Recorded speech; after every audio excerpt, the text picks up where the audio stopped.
Hello दोस्तों, मैं सामिल हूँ। मैं एक न्यूज़ एडिटर हूँ और राइटर हूँ। जब भी शहर में कोई दुर्घटना या घटना होती है तो मुझे ज़्यादा से ज़्यादा इन्फॉर्मेशन चाहिए होती है और उसके बारे में न्यूज़ आर्टिकल बनाना होता है। तो रात के लगभग 11 बज रहे थे।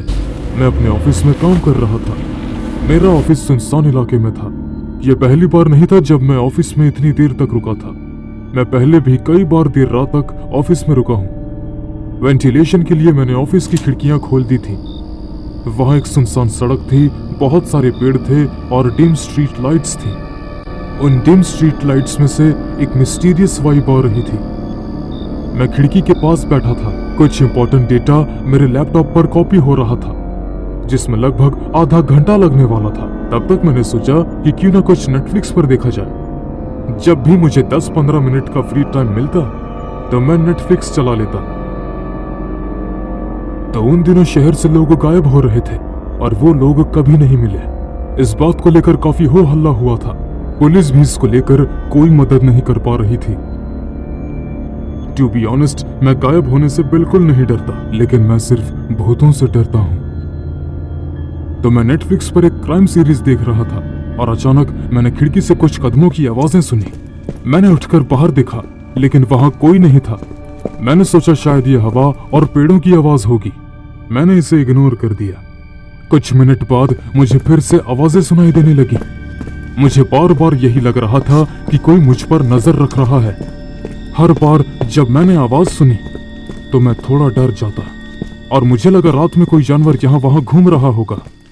मैंने मुड़कर देखा तो एक उल्लू पेड़ पर बैठा हुआ था और मेरे ऊपर से उड़ता हुआ गया, और एक कुत्ता सड़क पर इधर उधर सूखे पत्तों को पार करके जा रहा था।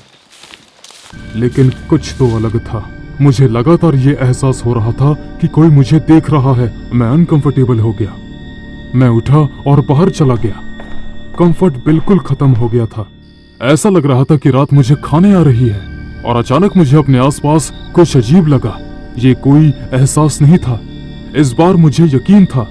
इससे पहले कि मैं ये समझ पाता कि ये क्या है, मेरी नाक पर एक बदबूदार कपड़ा दबा दिया गया।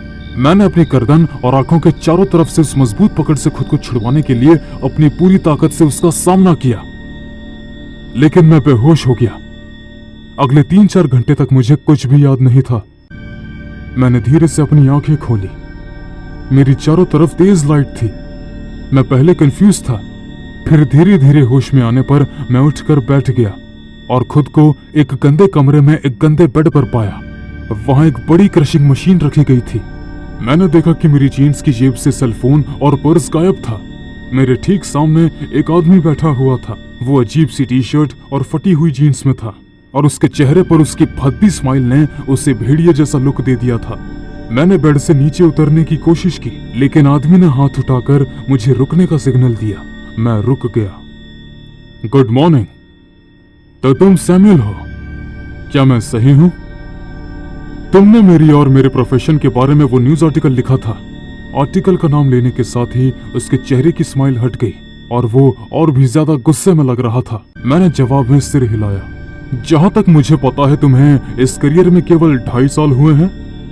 तुम्हें अंडरग्राउंड एक्टिविटीज के बारे में आर्टिकल लिखने को किसने कहा था?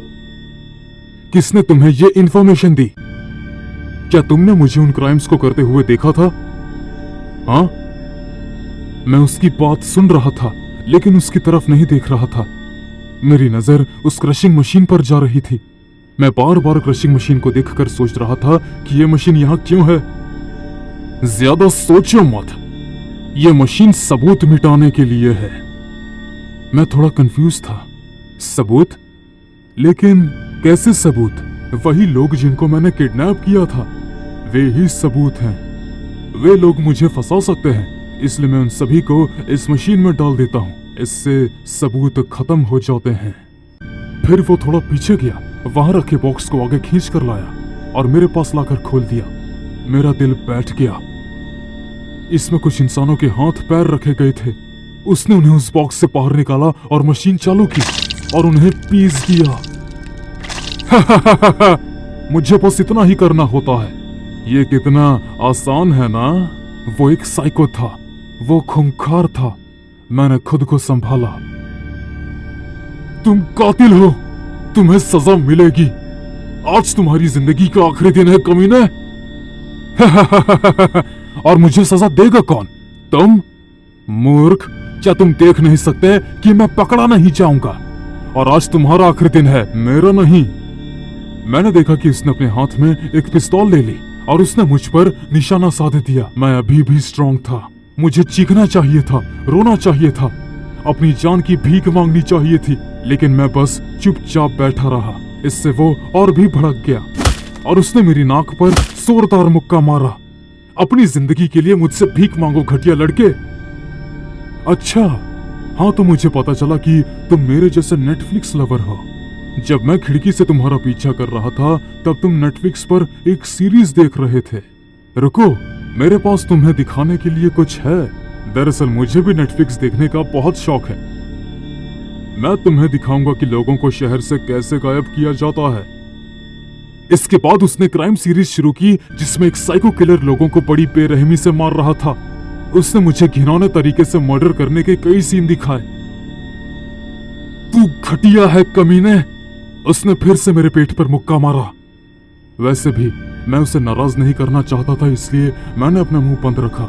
उसने मुझ पर पिस्तौल तान दी और अब मैं उसके निशाने पर था। मैंने अपनी आंखें बंद कर ली और अपने पेरेंट्स और अपनी बहन के बारे में सोचा और अपनी मौत का इंतजार करने लगा। मैं बिल्कुल नहीं डरा, लेकिन अचानक मेरे दिमाग में कुछ क्लिक हुआ। ये इंसान हर बार क्यों जीतता है? मुझे इस क्रिमिनल के सामने सरेंडर क्यों करना चाहिए? मुझे अपने प्रोफेशन को देखते हुए कुछ तो करना ही चाहिए था।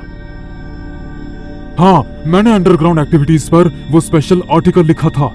उसमें ज्यादा से ज्यादा डिटेल्स भी थी जो मुझे मेरे सबसे खास सोर्स से मिले थे। मैं इसके रिजल्ट्स को पूरी तरह से जानता था। तो अब क्या? मेरा मन अचानक बहुत गुस्से और एनर्जी से भर गया। मैंने उसे जोरदार पंच मारा और फिर उसके घुटने पर एक जोरदार कराटे किक मारी। उसकी पिस्तौल गिर गई। मैं उसे नहीं मार सकता था, लेकिन मैंने उसे कई बार लात और मुक्के मारे जिससे वो काफी देर तक होश में नहीं आ सकता था। फिर मैंने पुलिस को फोन किया और आप सब जानते होंगे कि आगे क्या हुआ होगा।